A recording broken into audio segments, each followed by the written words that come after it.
All right. So, hello and welcome to another edition of Beyond the Blueprint podcast. I'm your host, Jeff O'Donnell, and joined with me today is Aaron Yassin, Director of Operations, Design, and Planning for Hive Developers. Thanks for being with us today, Aaron. How are you? I'm doing great. Thanks for having me on the show, Jeff. Really appreciate it. You're very welcome. So, let's kick things off. Could you tell us a bit about your role at Hive Developers and how you got started in the real estate business? Yes. So, what I'm focused on with Hive Developers, and I have some other a couple other partnerships as well, is real estate development. And my very specific focus from a real estate development standpoint is kind of my mission is designing and building better buildings. So I'm located here specifically. I'm in Brooklyn, New York, and I'm focused working in the city on originating ground up condominium development projects. And I'm also working on single family houses. It's kind of the starting to work on this as a separate project, single family houses, massive houses. So it's a particular approach to design and building that's really about energy efficiency. And those are in upstate New York in the Catskills. Very nice, very nice. So, I was looking at your website earlier and I just thought that the Cooper design and architecture was pretty amazing. Are there any particular projects come to mind for you that you enjoyed working on? Well, I worked on, just to give you a little bit more of my background, I'm coming into the real estate space from kind of a unique position. I'm an artist, and I've also done a lot of architectural design work and project management at a fairly high level. So, as part of what I contribute to the projects that I'm involved with, it is definitely a lot of design thinking.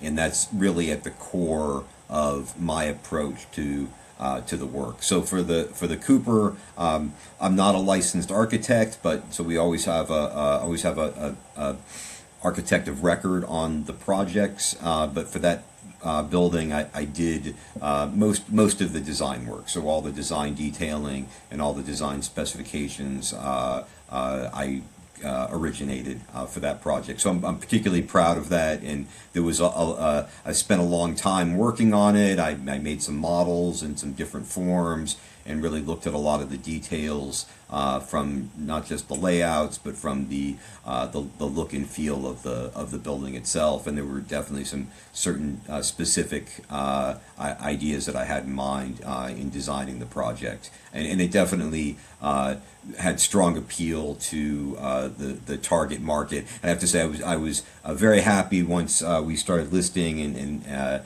it's a condominium building, and buyers came in. There are, in fact, two architects that purchased units in the building because they thought they were so well designed.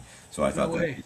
that was, and one of them in particular is just like such a fit from a design standpoint. Right, he does a lot of interior work, and so it's very satisfying. There's often a reality that when you continue to focus on something and really niche down on that thing, you'll attract kind of like minds because it's very clear what you're doing. So I thought that was great, kind of proof of that, that there was that kind of level of appeal. So it's nice to have that kind of proof of concept also, where the work that you're doing definitely stands out in the marketplace. Absolutely. That's great. That's fantastic. So now looking at the broader industry, what are some of the biggest shifts or trends you're currently observing in the real estate world?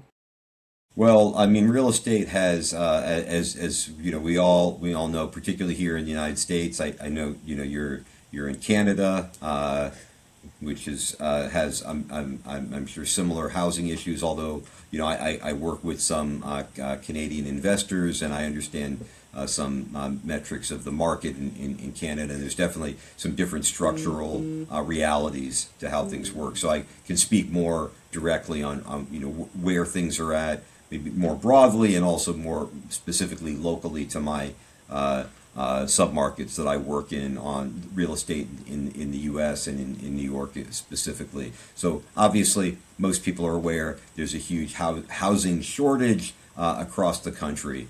And this is something that I don't see changing that quickly. There's certainly some submarkets where supply is constrained dramatically, and there are other markets where there's definitely more inventory coming online. So real estate is very, very submarket specific.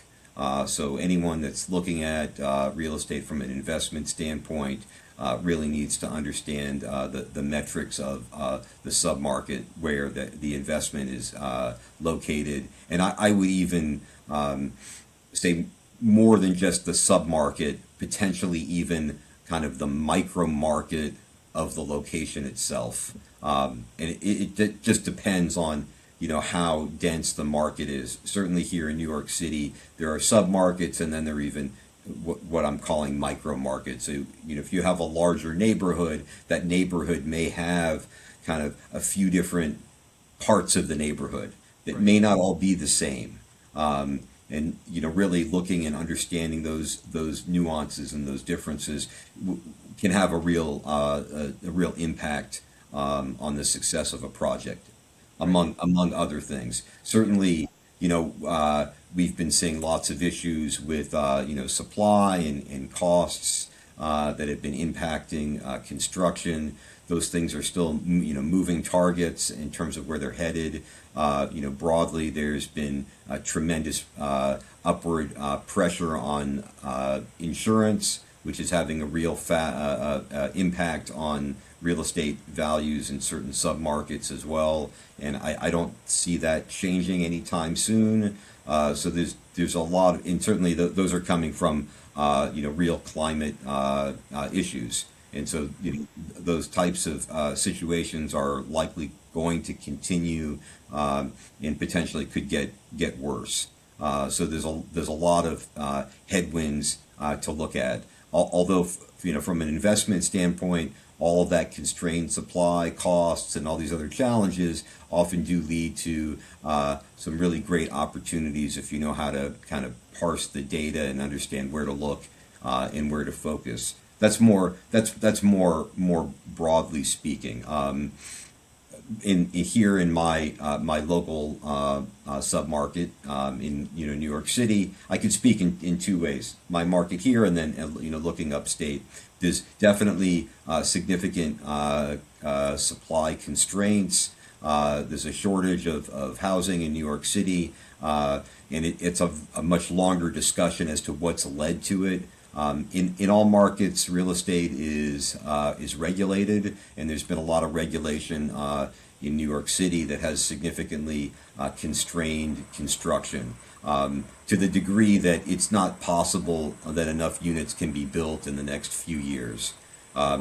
It's really it could take 10 years or longer, depending. Populations move, things even out. You can do projections, but it's well over 5 years to really meet the market demand. Currently, rental vacancies are at nearly 1%, a little bit over 1%, which is basically there's nothing available, essentially. The city's pushing for a lot of rental property construction,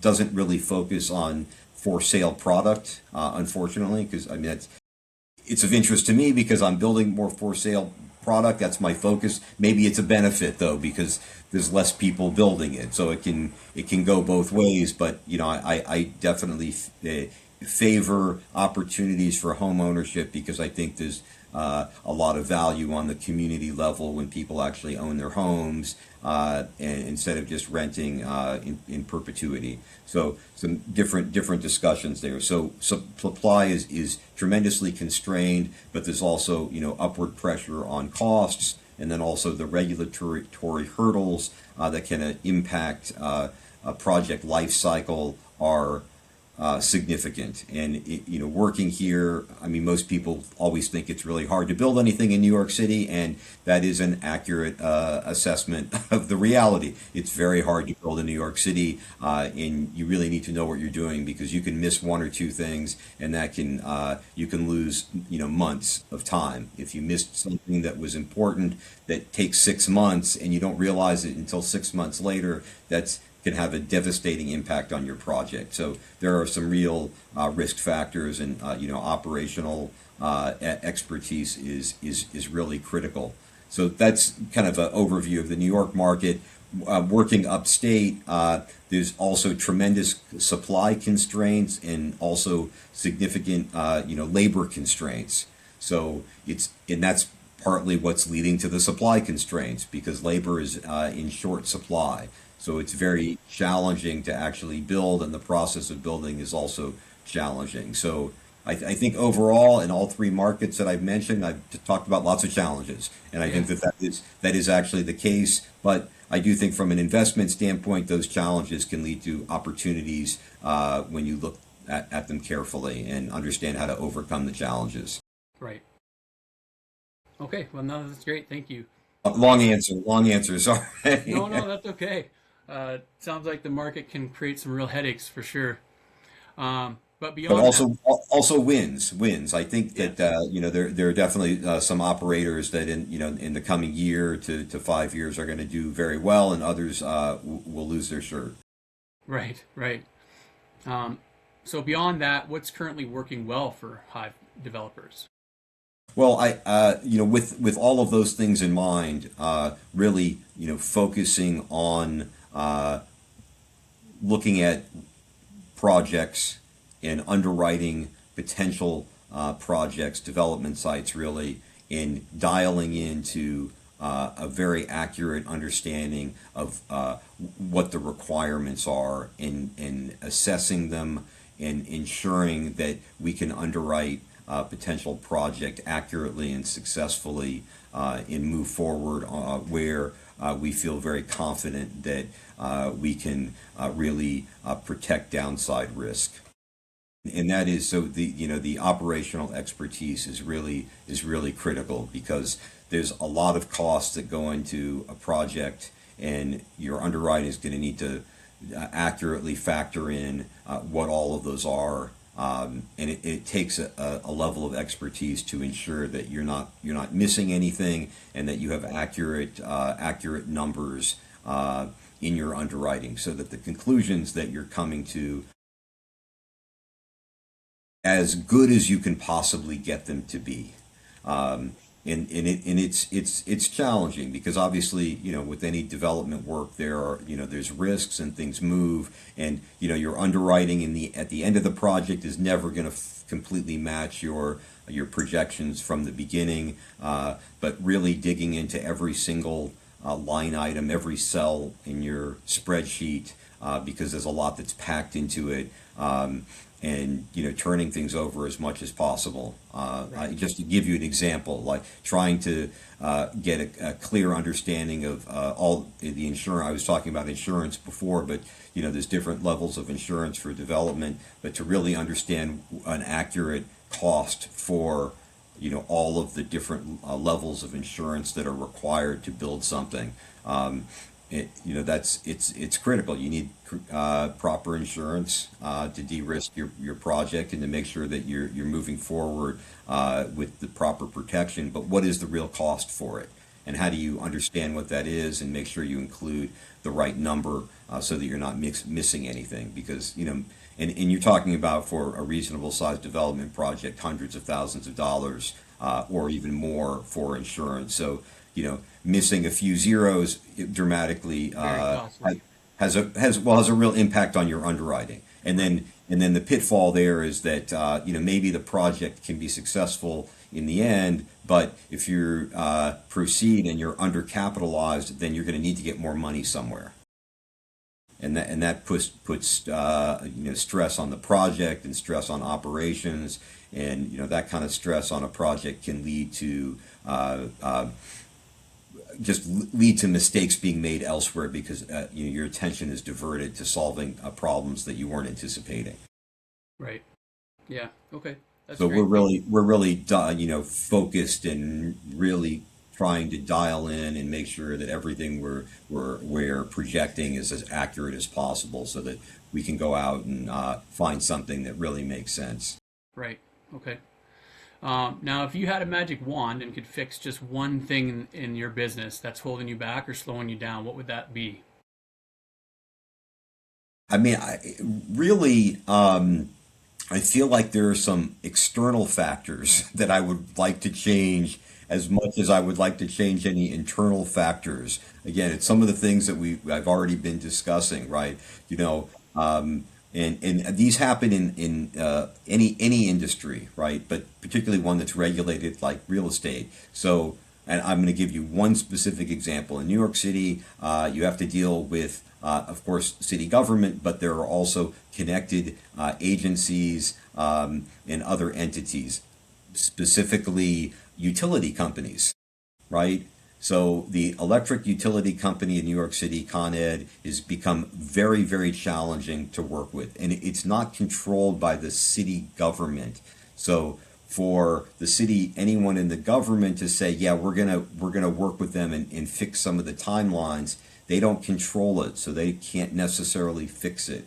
So again, when we listen to politicians discuss goals for building, it's always important to keep in mind that there are factors that are, even if they know what they're talking about, because sometimes they do, sometimes they don't, but even if they do, let's say they do, there are factors that are outside of their control that can have a significant delay, cause a significant delay on projects. So I would love to be able to, turn a dial and move certain things along, or have certain things move more smoothly to make things work better. And I think that could also lead to lower prices. So and I think that could work, would be a great solution for everyone. But you know, I'll always just keep my fingers crossed and hope for the best, right? Right. For sure. And then it's deal flow, right? Trying to align seller expectations with the reality from a commercial development standpoint. Right.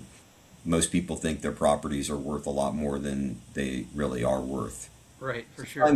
Sometimes they get the price they want. Often it's there's often kind of misalignment, and that causes can lead to over speculation. Right. Okay. So looking ahead, where do you envision Hive Developers being in the next 6 to 12 months? Well, I'm working on getting another project moved forward. So hopefully that will let's hope that'll happen.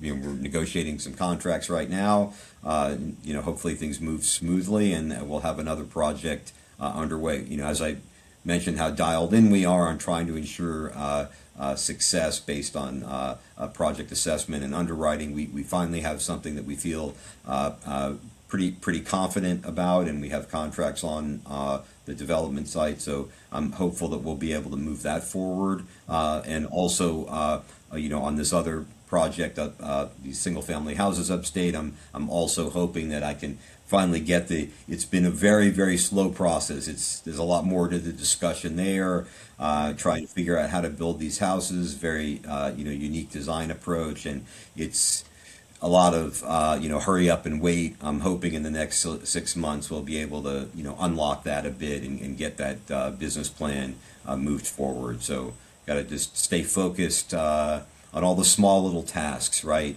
That's what Yeah.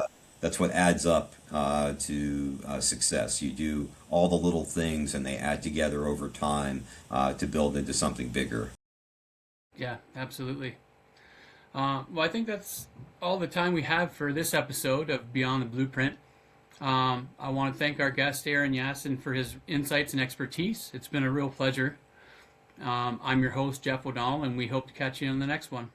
Can I just want to add a couple other points. If anyone is listening to this podcast and they would like to reach out to me, there's a couple of places that you can go. I have an ebook that you can download at the website designdrivesvalue.com. I like to talk about design. We talked a lot about real estate and metrics and what's going on in the market, but particularly if you're interested in design and how design impacts the value of real estate, go to Design Drives Value and download that ebook. It'll bring you into my our website, and you can reach out to me there if you have any questions. You're working on anything. I always love to connect with people and share any insights that I have. You can also connect with me on LinkedIn. Just look up Aaron Yassin, Yassin, and you'll definitely find me. And please feel free to connect and send me a message on LinkedIn, and I'd be happy to respond there as well. And Awesome. thanks so much, Jeff, for having me on today. I really appreciate it. You're very welcome. It was a pleasure. Thank you, Aaron.